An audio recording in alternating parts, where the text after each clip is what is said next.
January 17, 1944. Southern Italy, the Liri Valley. Cold rain turns the ground into a paste of mud and blood.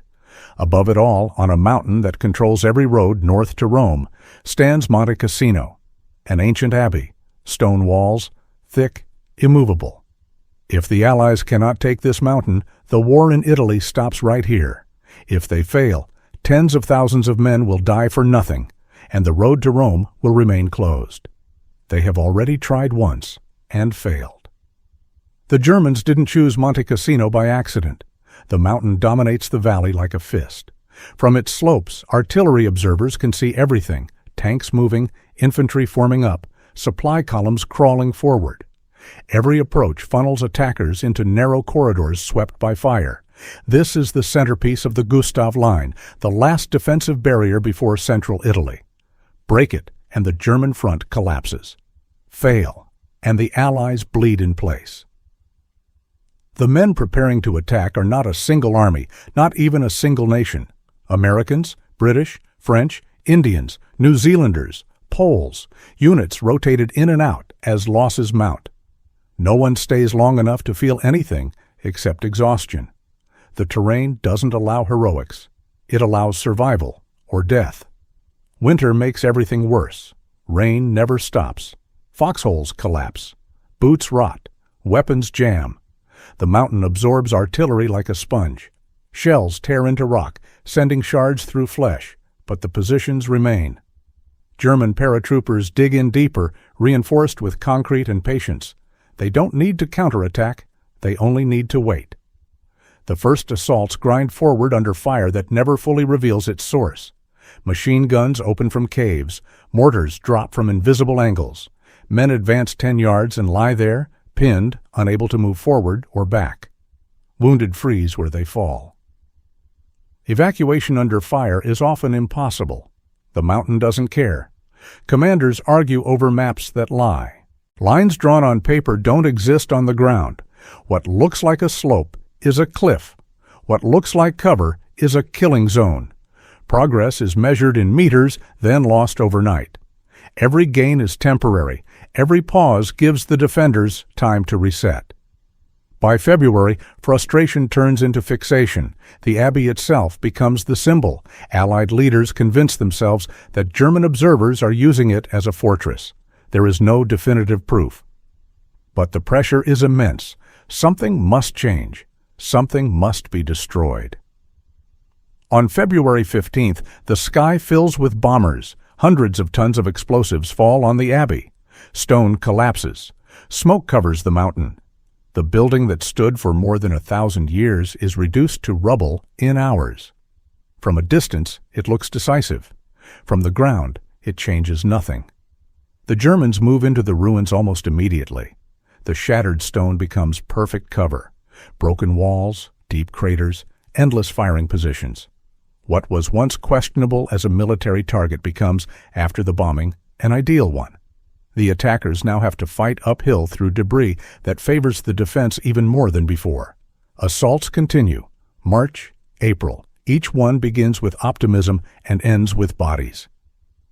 The French push through the mountains to the west, fighting hand-to-hand in terrain barely passable without fire. The British and Commonwealth forces hammer the valley. Tanks bog down. Infantry advance alone. Morale doesn't collapse all at once. It erodes. Men stop asking when it will end and start asking how many more days they can endure. Sleep becomes shallow. Noise never stops. Artillery fires day and night until the sound becomes a physical pressure in the skull. By May, Monte Cassino has absorbed 4 major Allied offensives. The ground is unrecognizable. Trees are gone. Paths are gone. The mountain is stripped to bone. Bodies lie where they fell, sometimes for weeks, because moving them means drawing fire. The smell hangs permanently in the air, mixed with cordite and wet stone. Then comes the final attempt.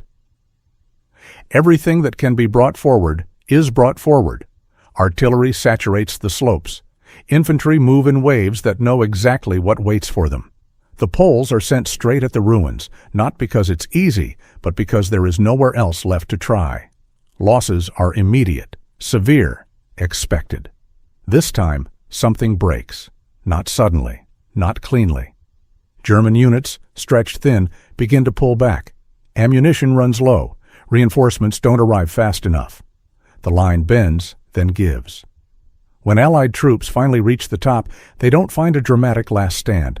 They find silence. Monte Cassino falls after nearly 5 months of continuous fighting. Rome opens weeks later. Strategically, it's a victory. On paper, it works. But the cost is everywhere. Tens of thousands dead or wounded. Entire divisions reduced to fragments. A mountain erased. An abbey destroyed. A place so saturated with violence that it becomes shorthand for futility, even among veterans who survived much worse elsewhere. There is no triumphant image that captures Monte Cassino. Just mud, ruins, and the understanding that sometimes a place becomes important not because of what it offers, but because neither side is willing to let it go. After the fall of the mountain, nothing feels finished. The road to Rome is open, but it doesn't feel earned in the way victories are supposed to feel. Units that move forward do so past ground they fought over for months, ground that no longer looks like terrain at all. It's churned into something closer to raw material. Mud mixed with bone fragments, metal twisted into the soil.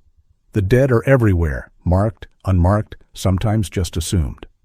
Men who survived Monte Cassino carry a specific kind of exhaustion, not the sharp kind that fades with rest, but something heavier. They've learned that effort and outcome are not proportional, that you can do everything right and still fail over and over until failure becomes routine. When the breakthrough finally comes, it feels administrative, like paperwork catching up to reality. German units retreat north in good order. There is no collapse, no panic. They've done exactly what they were meant to do: hold, delay, bleed the enemy. For them, Monte Cassino worked. Time was bought at an enormous price, paid mostly by someone else. Civilians begin to return to the valley slowly. What they find doesn't resemble a homecoming. Villages are flattened, fields are cratered, wells are poisoned by debris and corpses. The abbey, once a landmark older than most nations involved in the war, is gone. Its destruction doesn't feel symbolic to the people who lived beneath it. It feels permanent. Among Allied commanders, arguments continue long after the guns move on.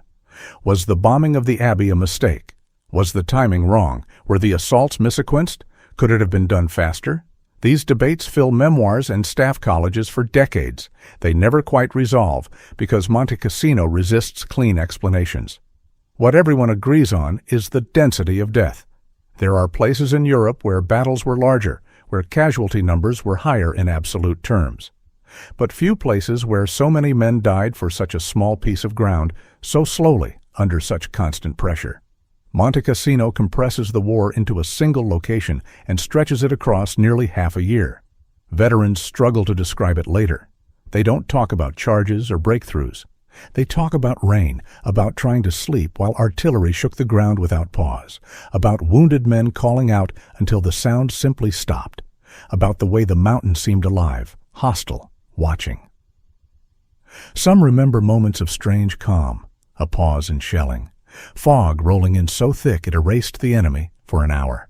The sound of church bells from somewhere far behind the lines, reminding them that a different world still existed.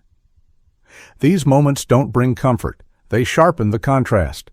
The rebuilt abbey eventually rises again after the war, stone by stone. Visitors come. Guides explain. Plaques list units, dates, flags. From a distance, it looks orderly, almost serene. It suggests that what was broken has been repaired, but the ground around it tells a different story. Metal still surfaces after heavy rain. Bones are still found decades later. Farmers turn up helmets, fragments of rifles, unexploded shells. Monte Cassino never fully releases what was poured into it. For those who fought there, it becomes a reference point, a place against which all other battles are measured. Not because it was the worst in every category, but because it concentrated everything: bad decisions, brutal terrain, multinational confusion, and endurance pushed past reason, into one sustained experience. The war moves on. Normandy happens. Paris is liberated. Headlines change. Monte Cassino recedes into the background of a much larger story. But for the men who were there, it never really does. It remains the place where time slowed to almost nothing, where progress cost everything, where victory, when it finally arrived, felt less like triumph and more like permission to leave. And that is why Monte Cassino endures, not as a symbol of glory, but as a reminder of how long a year can last when a mountain decides the terms. As the fighting drifts north, Monte Cassino starts turning into memory, even while it's still physically behind them. Units that fought there are broken up and redistributed. Replacements arrive who never saw the mountain and never want to hear about it. Veterans learn quickly that describing Cassino to someone who wasn't there feels pointless. The scale sounds exaggerated, the repetition sounds unreal. So they stop trying. Official reports reduce months of combat to paragraphs. Lines advance, objectives secured, casualties listed as numbers that blur together. What isn't captured is the rhythm of it, the way every attack felt like starting from zero, the way ground gained at dawn could be lost by nightfall without anyone even knowing exactly when it happened. For the Germans, Cassino becomes a textbook defense, a case study in how terrain, discipline, and restraint can offset numerical inferiority. They didn't need brilliance, they needed endurance and clear fields of fire.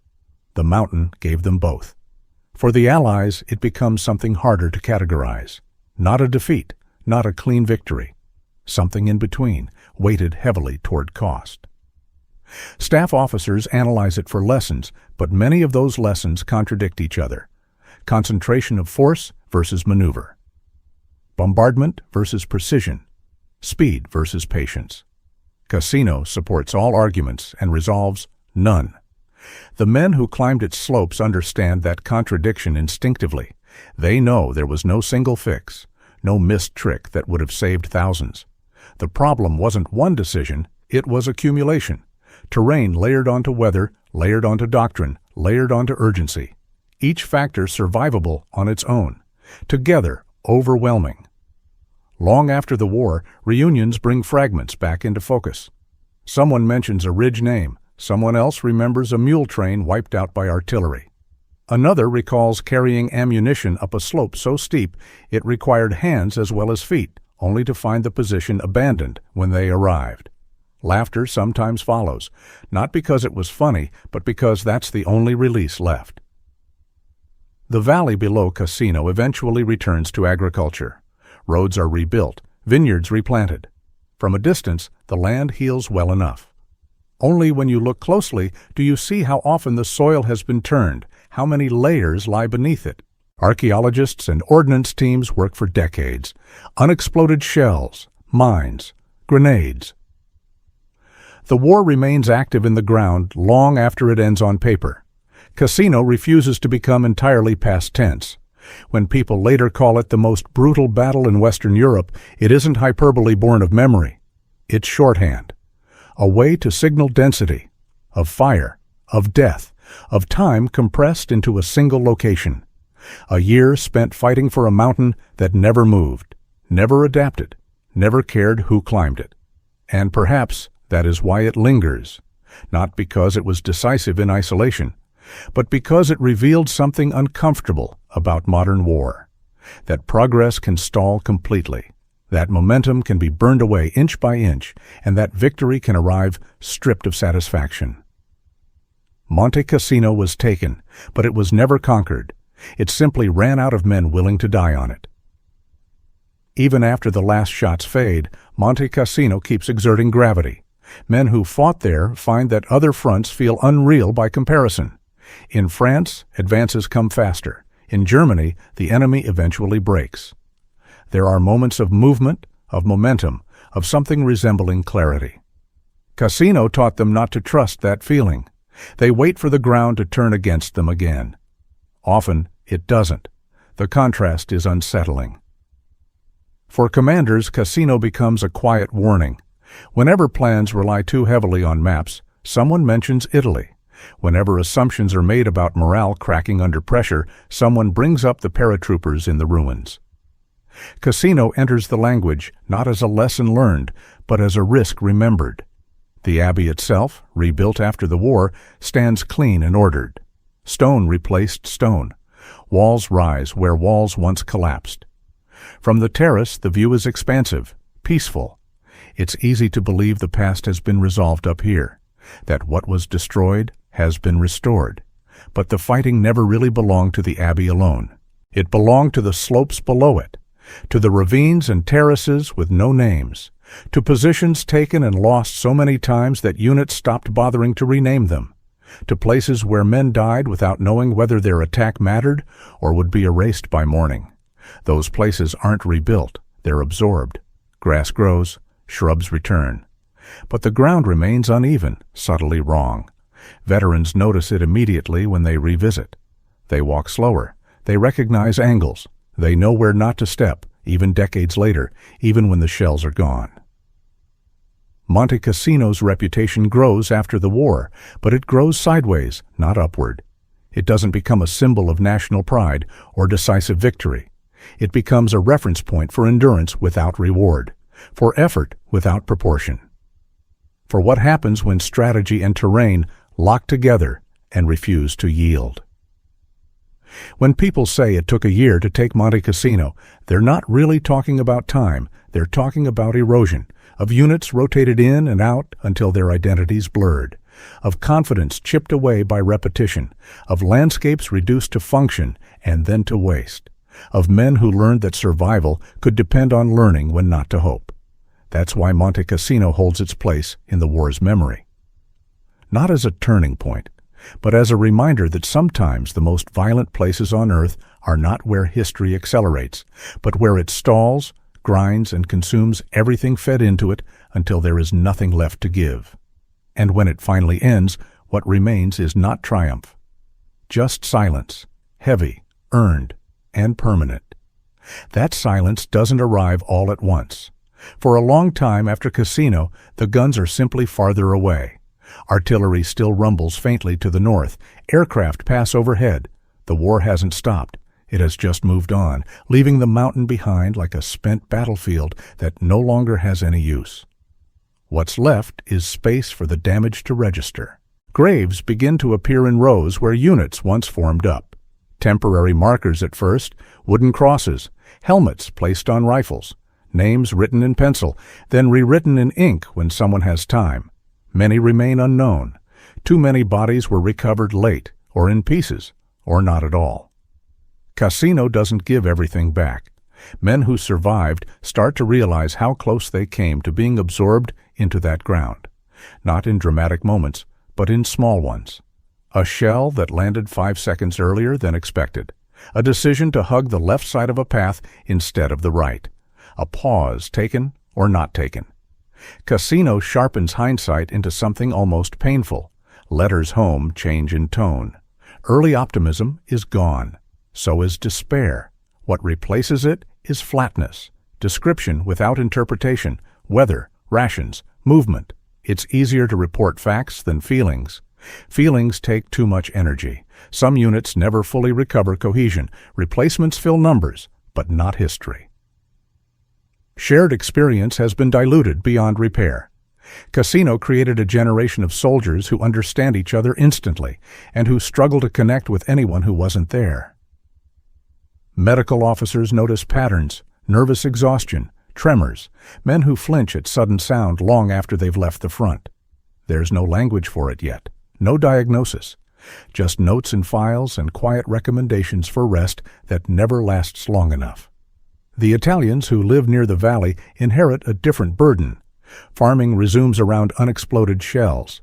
Children are warned not to touch strange metal shapes. Everyone knows someone who didn't come back after the fighting, buried under rubble, missing in the chaos, lost without record. Cassino becomes part of local geography and local memory at the same time. Years later, when historians argue about whether the battle was necessary, the question misses something essential. For the men inside it, necessity stopped being abstract very early on. Orders arrived, attacks were launched, survival became procedural. The battle didn't feel like a choice. It felt like gravity. Monte Cassino wasn't one battle. It was many layered on top of each other, repeating with slight variations until meaning itself wore thin. That repetition is what made it unbearable. Not a single moment of horror, but months of it without release. And yet, even here, routine emerged. Men learned which sounds meant danger and which didn't, which shells to fear, which ones to ignore. Adaptation kept them alive and quietly deformed how they related to the world. The mountain demanded that adaptation. It shaped behavior, stripped away illusion, and left only what worked. Anything else was punished quickly and without explanation. Long after the front moved on, Monte Cassino remained what it had become in 1944, a place where time stretched, where effort was consumed, and where victory arrived only after meaning had been worn down to something minimal. The war would end elsewhere. But for those who fought there, it had already shown its most honest face. As months turn into years, Monte Cassino settles into the background of official history, but not into the background of memory. For many who were there, the mountain becomes a fixed point they measure everything else against. Civilian life feels oddly unstructured by comparison. Noise feels wrong when it doesn't carry danger. Silence feels suspicious. Rain, especially, never fully loses its edge.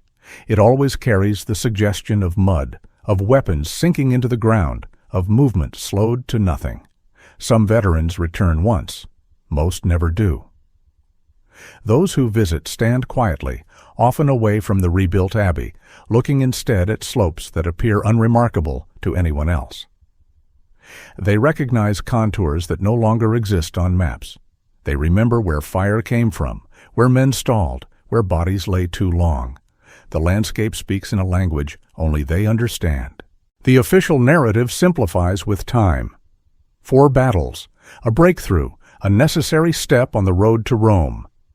The longer version, the one filled with false starts, exhausted units, and decisions made with incomplete information, is harder to preserve. It survives mostly in personal accounts, in letters never meant for publication, in silences at reunions when someone mentions Italy. Monte Cassino also changes how later generations of soldiers think about terrain. It becomes a warning embedded in doctrine. High ground is never free. Destruction can favor the defender, and time can be weaponized as effectively as artillery. These ideas sound abstract in classrooms. They were not abstract on that mountain. What makes Cassino endure is not just the scale of suffering, but its duration. Violence sustained long enough to become normal. Danger present long enough to stop feeling urgent and start feeling inevitable. That shift alters people in ways that don't heal cleanly. There are no clear villains at Monte Cassino, only systems grinding against each other. Orders passed down. Positions held because abandoning them would mean worse consequences somewhere else. Men killing men they never see, over ground neither side particularly wants because withdrawal isn't permitted yet. That kind of fighting leaves little room for narrative satisfaction. When people later search for meaning in the ruins, they often reach for symbolism. Ancient abbey, modern war, past colliding with present. Those ideas photograph well. They explain less. For the soldiers, the abbey was just another piece of terrain once it collapsed, another source of rubble, another place to die. What mattered was the next 50 meters, the next hour, the next night without rain. Anything beyond that horizon felt theoretical. Monte Cassino taught an entire generation that wars are not always decided by brilliance or speed. Sometimes they are decided by who can endure longer in a place that offers no reason to endure at all. That lesson doesn't age well, it doesn't inspire, it doesn't fit easily into commemorations. But it remains. Because for nearly a year, in one valley in Italy, progress stopped. History stalled, and tens of thousands of lives were spent not to change the direction of the war, but simply to restart its movement. And everyone who passed through Monte Cassino understood, whether they could articulate it or not, that some places take more from you than they ever give back. As the years go by, Monte Cassino becomes something of an abstract in the broader narrative of the war, a chapter that feels distant, almost like a ghost of history that lingers in the collective memory without ever fully settling. But for those who fought there, the mountain doesn't fade. It becomes an unspoken benchmark against which everything else is measured. In the years following the war, veterans slowly begin to reassemble their lives, but the mountain remains an anchor, silently pulling them back. They speak less about what happened on Cassino itself and more about how it changed the way they moved through the world. It doesn't matter that they've crossed oceans, walked through cities, or raised families. No place is ever quite as still as Cassino. Nothing seems as permanent, nothing feels as stubbornly indifferent to human effort. The noise of life seems too loud, too constant, the ease of it almost offensive. Over time, some veterans begin to visit the mountain again, often decades later. For some, the trip is personal closure. For others, it's an attempt to reconcile what they did with what they lived through. The ground has changed, the slopes are less raw, less scarred. But those who were there know better. The feeling remains. Cassino is no longer an active battlefield, but in their minds, it still lives as a space where nothing can ever quite be right again. The site is transformed into a monument. Guides take tourists through the ruins, explaining the significance, the battles, the sacrifices. For them, the place is history. For the veterans, it is a memory they can never fully escape. There's a certain dissonance in seeing children run over the same ground where men once died in silence, their bodies not even able to touch the earth they fought for. The abbey has been rebuilt, yes, but the rest of the landscape can never be restored. Too much was taken, too many lives were consumed. For some, the silence of Cassino is still deafening. They talk about the sound of rain, the constant rattle of shells, the way the smoke from the bombing hung thick in the air, never quite dispersing. For others, it's the weight of fatigue that never lifted, the sensation of having fought for too long and too far without ever reaching the place they hoped they would. And in the end, perhaps that is what Cassino was, not just a battle for a mountain, but a battle for an end that could never come. A war that extended beyond the battlefield and into the minds of the men who fought. A place where victory wasn't defined by conquest, but by the simple fact of survival. And perhaps that's the greatest irony of all, that the mountain didn't break the will of those who fought for it. Instead, it reshaped it, forced it into something more enduring, something harder to define. Monte Cassino did not give its conquerors a moment of relief. It did not offer an answer, nor an easy sense of closure. Instead, it demanded that those who fought there carry it with them, as a weight, not a triumph, but a mark of endurance, a lesson learned in blood and stone, in sacrifice and survival. The battle for Monte Cassino was fought not just on the slopes of a mountain, but in the minds and hearts of the men who lived through it, and it never really ended for them. It simply became something they carried forever. Monte Cassino is a place that, even in its silence, continues to echo, long after the battle has faded into history. The echoes of those who fought, those who died, and those who were left to pick up the pieces still resonate in every part of the world they return to. The mountain still stands, not as a symbol of victory, but as a silent reminder of all that was given and all that was lost. The final days of the battle for Monte Cassino blur together, a culmination of months of suffering and sacrifice that never feels like an endpoint. The hill is taken. The ruins of the abbey fall silent. The men who fought there move forward, but not easily. The war continues, and in the grand sweep of history, the battle fades into the background, overshadowed by larger victories, more decisive moments. But for the soldiers who fought, the memory of Cassino never leaves. Some die in the weeks that follow, victims of wounds too severe to recover from, of exhaustion that breaks them down slowly, silently. Others survive, but the damage done to them is not physical. It is something deeper. When they return home, they carry the mountain with them. The weight of it, the noise, the incessant pressure of fighting a war that never seemed to end, never gave them the chance to rest. The scars are not always visible, but they are real. Years later, when those veterans return to Cassino, or when they talk to their children about the battle, they do not speak of glory or honor. They do not speak of victories. They speak of the ground, of the relentless mud, of the way the mountains swallowed them whole, of how time stretched and twisted under that weight. They talk of how the ground had a way of claiming them until they felt part of it, becoming nothing more than a footnote in its long, silent history. For those who visit the site today, it is a place of reverence, but it remains a place that holds nothing for them. They walk around the ruins, read the plaques, feel the weight of the past without fully understanding it. The mountain stands, the abbey rebuilt, the scars of war covered over with the quiet of nature. But the men who fought there know that the mountain never truly gives anything back. The silence that follows the battle becomes its final judgment. No grand speeches, no marching bands. The mountain simply waits. It has claimed so many. It has demanded so much. And in the end, it gives nothing in return. Monte Cassino stands as a monument not just to the men who died there, but to the brutal, unyielding nature of war itself. A reminder that there are no easy victories, no heroic moments that come without cost. It is a place where everything was paid in blood, but no one truly emerged unscathed. The mountain remains silent and eternal as a reminder that some battles are not won by force, but by endurance. And for those who fought there, it will never end.